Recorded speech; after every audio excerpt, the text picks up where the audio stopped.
Hi again, everybody. Welcome to Inside Golf. I'm Harry Donahue.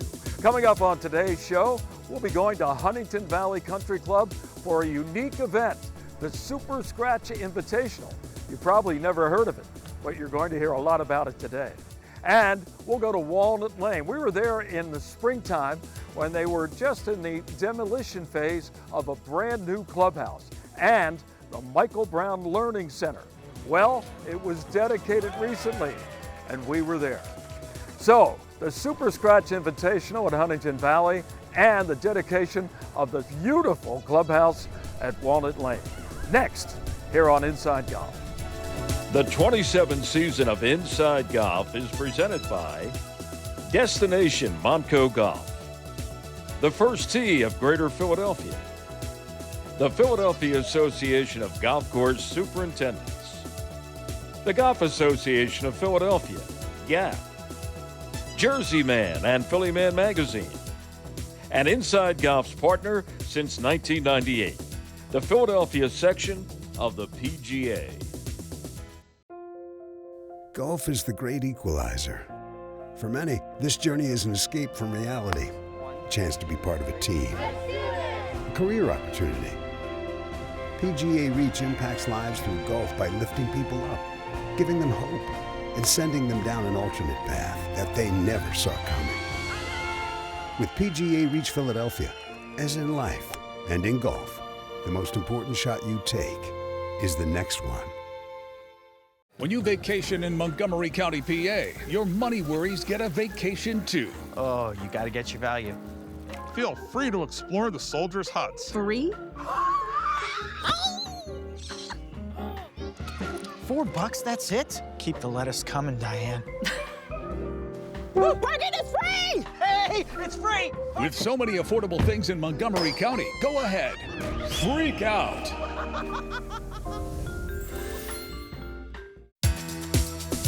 Welcome back to Inside Golf. Today we're going to Huntingdon Valley Country Club for a look at a relatively new event on the golf calendar in Philadelphia. It's called the Super Scratch Invitational, and it raises money for scholarships for those people who want to study turfgrass and agronomy, two of the more, well, let's say, not recognized areas of the golf game, but certainly at the top of the list when it comes to enjoying a round of golf. So let's go to Huntingdon Valley and see what the Super Scratch Invitational was all about. Since 2005, there's been a decline of about 75% of enrollment within turfgrass programs. So we kind of have pushed forward a lot more on that side. In 2021, we gave back $5 grand. Penn State Rutgers had 18 teams. We tripled the next year, gave back 15 grand to a few schools, had 24 teams. Last year we had 30 and gave back 33,000. We're now in 6 schools. We have 15 scholars across Wisconsin, Maryland, Penn State, Rutgers, Del Val, and UMass. And this year we're going to get close to $100,000 in scholarships awarded and hopefully be into 15 schools and get 30, 40 scholars. There are many events around the nation that are amateur competitions, but the Super Scratch Invitational is the first that pairs a club's top amateur with its superintendent. The event was hosted at Huntingdon Valley. The conditions? Well, at Huntingdon Valley, they like it firm and fast, that test all aspects of the competitor's game. This year, the Invitational attracted teams from some of the finest clubs in the country, and the winning teams were given the opportunity to allocate a portion of the Super Scratch Scholarship Fund to universities of their choice. As soon as I started college at University of Maryland, started on the grounds crew on weekends and other times of the year, and then from there on I interned over the summer of 23 and interned again in the summer of 2024, and now I plan to return once I graduate.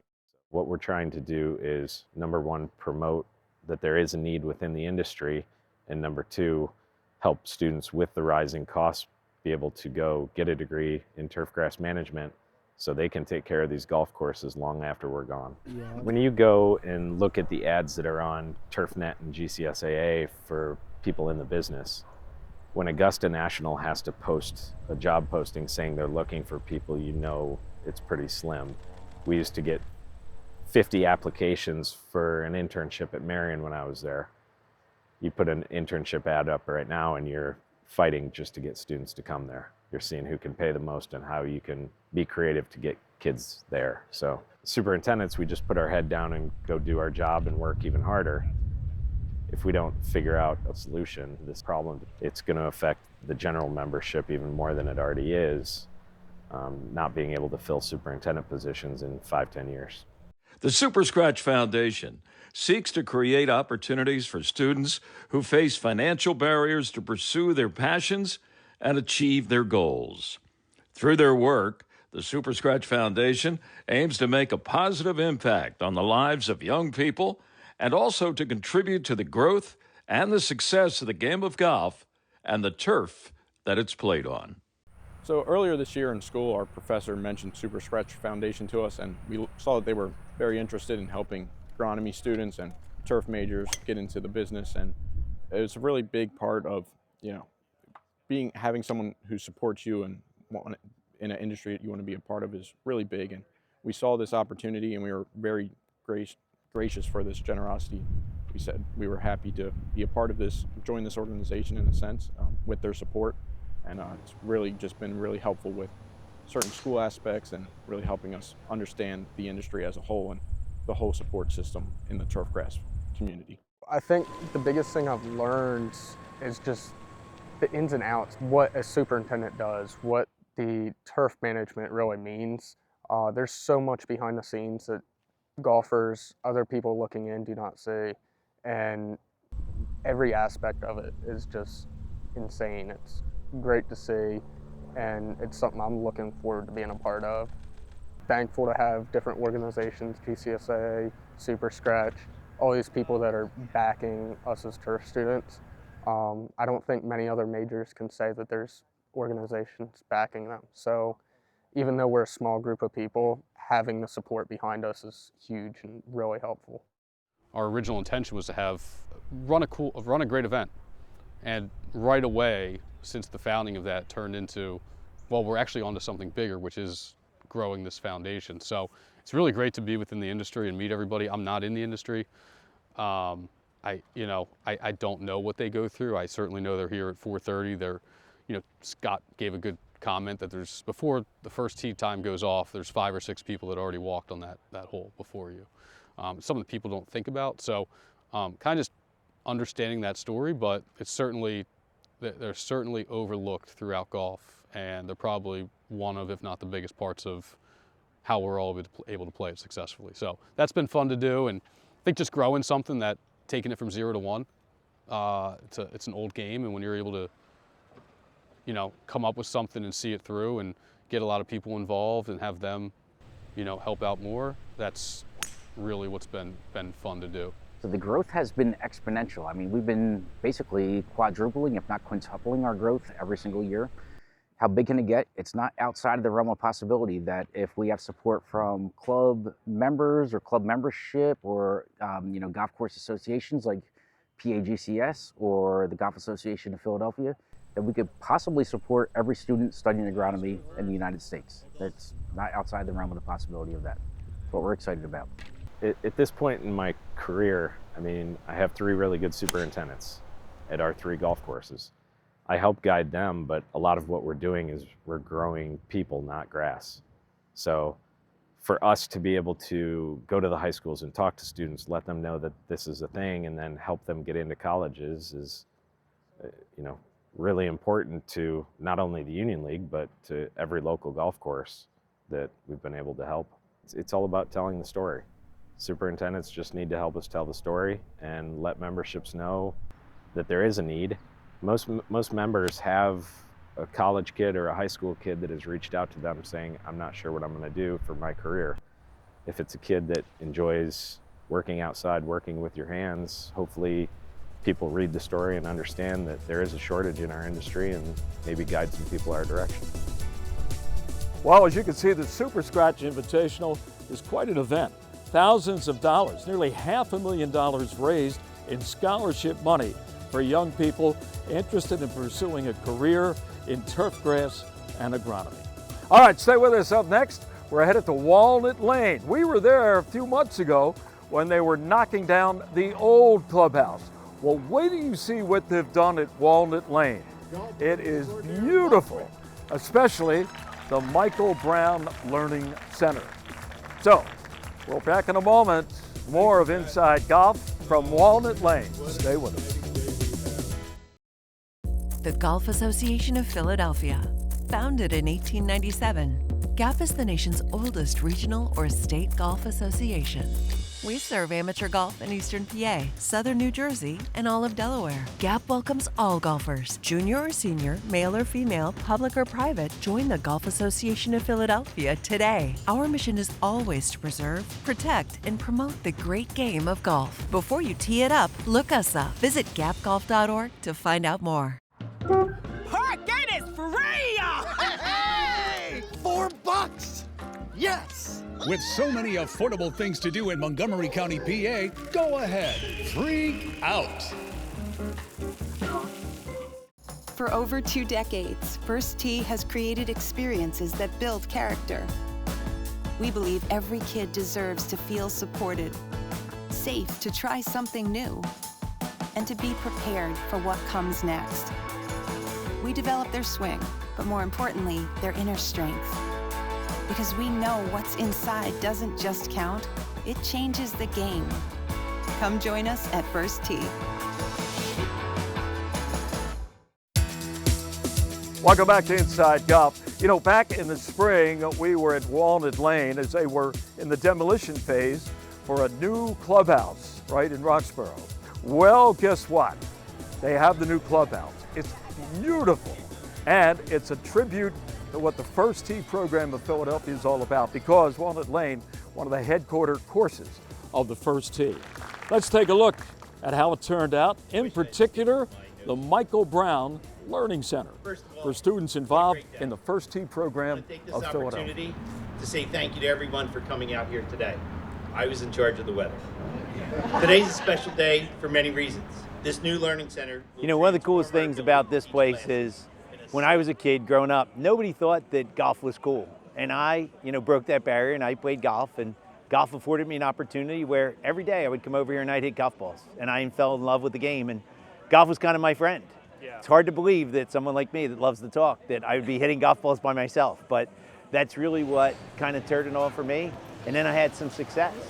Back in April, the clubhouse at Walnut Lane began a major $3.3 million renovation. The new Learning Center, which is at 800 Walnut Lane in Philadelphia, will serve as the organization's hub for golf, education, and leadership development for local youth. In order to keep kids and retain them and have them come every afternoon, it has to be a nice, safe place and fun. And when you see what goes on inside now, there's 2 simulators, there's a synthetic putting green. It's a warm, welcoming place, and it's a safe haven for these kids that will go back into their neighborhoods that maybe aren't so safe.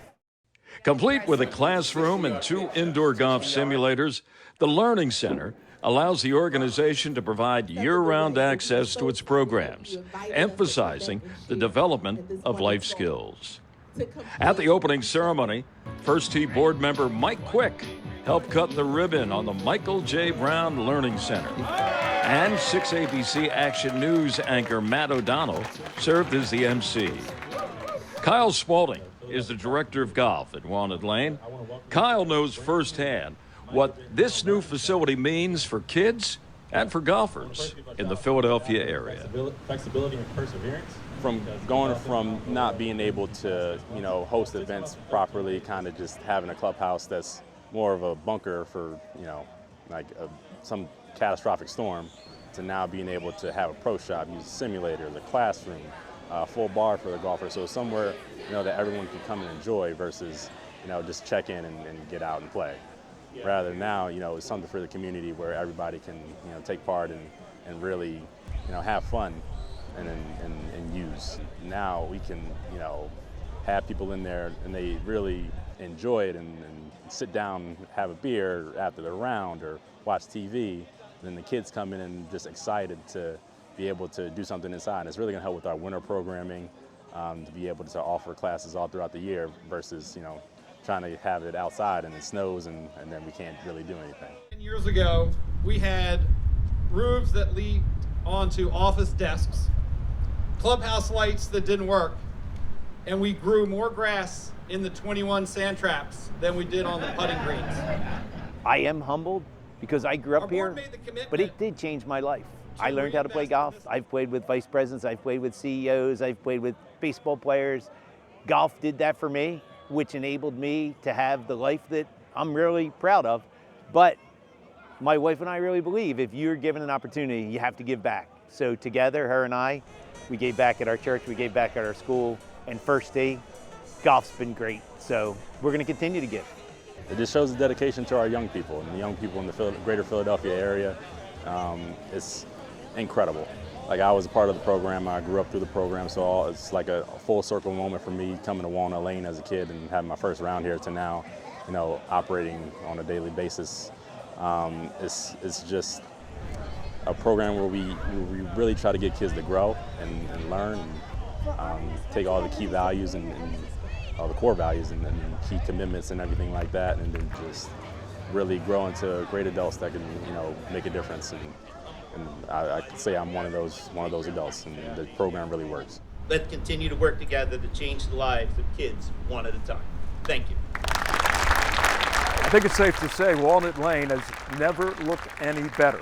Great job by Bill Hyman, Michael Brown, and the First Tee program of Philadelphia. Those kids are really going to enjoy it. They've got everything right at their fingertips. And congratulations to our friend Brownie for what he's done. And now his name is on the Learning Center at the First Tee at Walnut Lane. All right, stay with us. Up next, Teed Off. Our Teed Off panel is brought to you by Lulu Country Club. And we welcome you back to Inside Golf. Time for our Teed Off panel from the back deck here at Lulu Country Club. And joining us today, Marty Emino, Director of Operations and for Communications. Golf Association of Philadelphia. He does everything. Great magazine. He publishes that, the videos. It's all under Well, this guy. we try to do a good job. Thanks for the Well, kind you do a words. great job. Thank you so much. Jim Sullivan, no stranger. He is the golf ambassador, Lulu's Wow. representative Put that to on the Teed under. Off. That's right, golf ambassador. Great to be And here. this is Peter Clark. He could have walked here. He works as the head professional at manufacturers. Correct. There have only been 5 pros in the 99-year history Correct. of Manny's. Yes, sir. You're number 5. Number 5. And next year, big celebration. Yep, 100-year anniversary. Wow. We're looking forward to it. So you're under pressure to come up with a lot of events. A little huh? bit, yeah. We're going to do a Hickory Stick golf tournament. That's one of the big ones I'm working on right now. Okay. All right, gentlemen, in honor of Woody Austin, who in the '07 President's Cup hit that memorable shot as he took the shot and fell back into the water and nearly drowned, okay? And Woody, I didn't know this until Marty told me, is an alum of the University of Miami. Marty is a Hurricane alum, so you know a lot about this guy, Woody Austin. But we're not I going to wouldn't go that far. We've already talked too much about Woody. We're going to talk about embarrassing moments for you on the golf course. Now, I said plural. You've only had maybe one, maybe none, but tell us about it. I would say I have limited golf playing embarrassing moments. You know, I hit a lot of erratic shots. I'm not sure those are embarrassing. That's just kind of golf. But I will say, you know, in what we do covering golf tournaments, we've had quite the few of you're talking during my backswings. Please step to the left. I can see you in my vision as you're taking a photo. One competitor to another? One competitor to the staff. I remember a couple times, and I won't name names, but there's a few lefties out there who are maybe overly tuned in to what's going on. And if you step near them or in their sight of vision, you get the immediate, move aside. Wow. So in the general course of what we do, I would say during a year, now we cover a lot of golf tournaments, we probably have like 20 to 25 kind of too loud, carts going, you're in my way, you've ruined my shot, you've ruined my career kind of moments.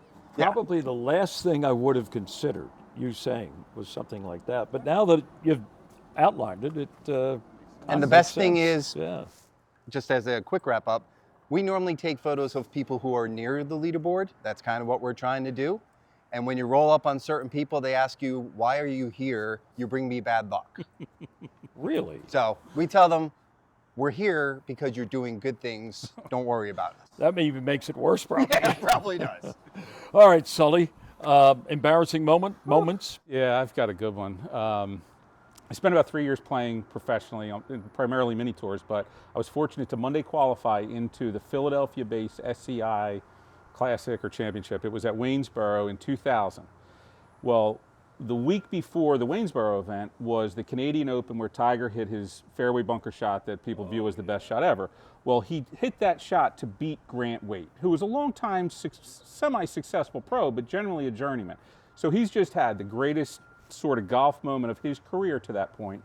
And I then, the following day, Monday, qualified into the event. And now I'm on the practice range on Wednesday as Grant shows up to play in his Pro-Am, sparkling white new hat, shirt, and pants.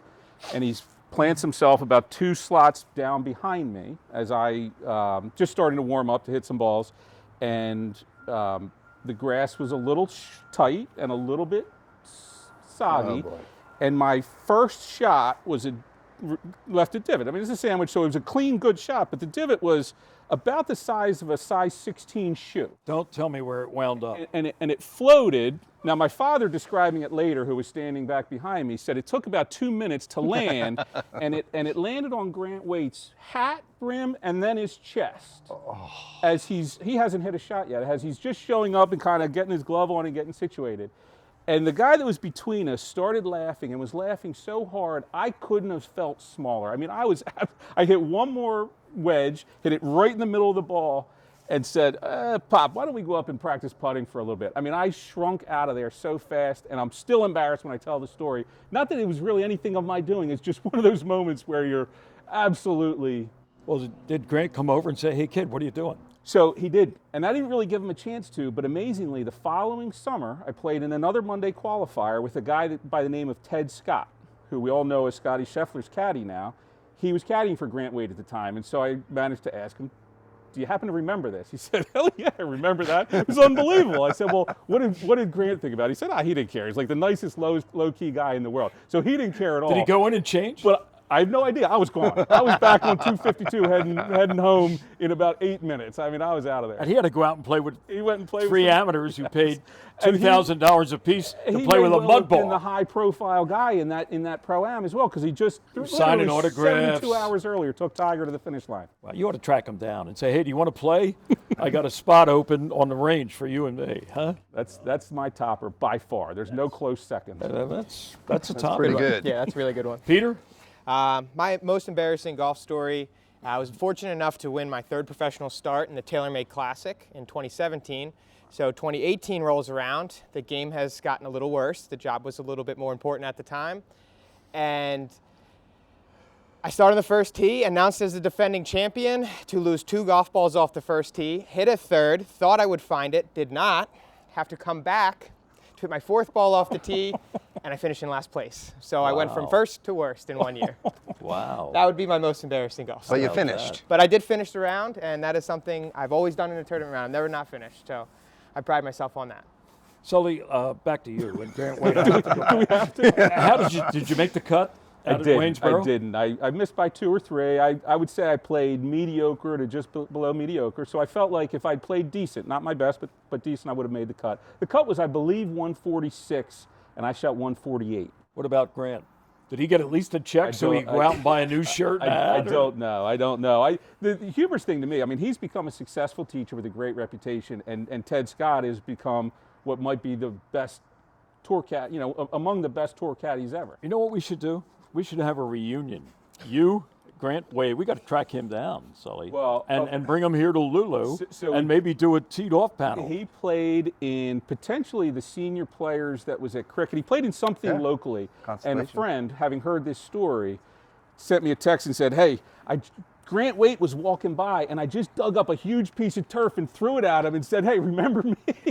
As a way to make me feel, continue to that sounds like your buddy, Darby Doyle. Could have been Darby or our buddy Bone. I think it was Bone. Okay. That's a heck of a story. We're going to get some more miles out of that, I think. That's a good one. We'll be back. More of Inside Golf in a moment.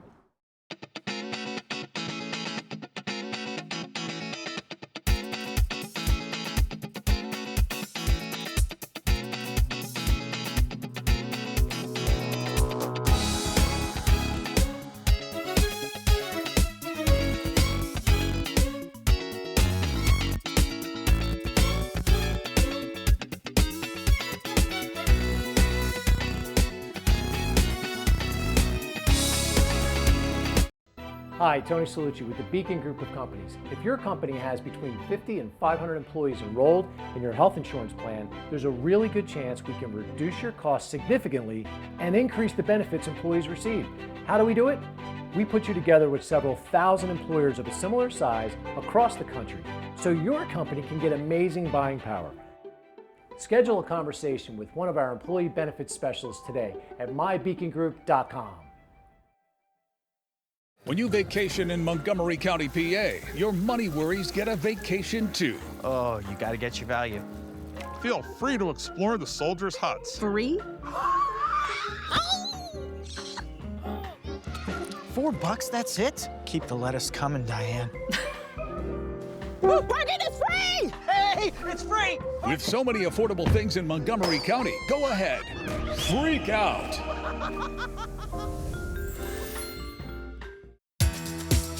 Well, that's going to do it for this week's edition of Inside Golf. It's fall in the city, and boy, things are looking good still out there on the golf course, especially when you take a look at some of the events like we just covered, that Super Scratch Invitational at Huntingdon Valley to benefit scholarships for students involved in turfgrass and agronomy, and also the thousands of kids benefiting from the First Tee program of Philadelphia. They've got a beautiful new headquarters over there at Walnut Lane, and wow, it is some improvement at Walnut Lane for the First Tee. I'm Harry Donahue.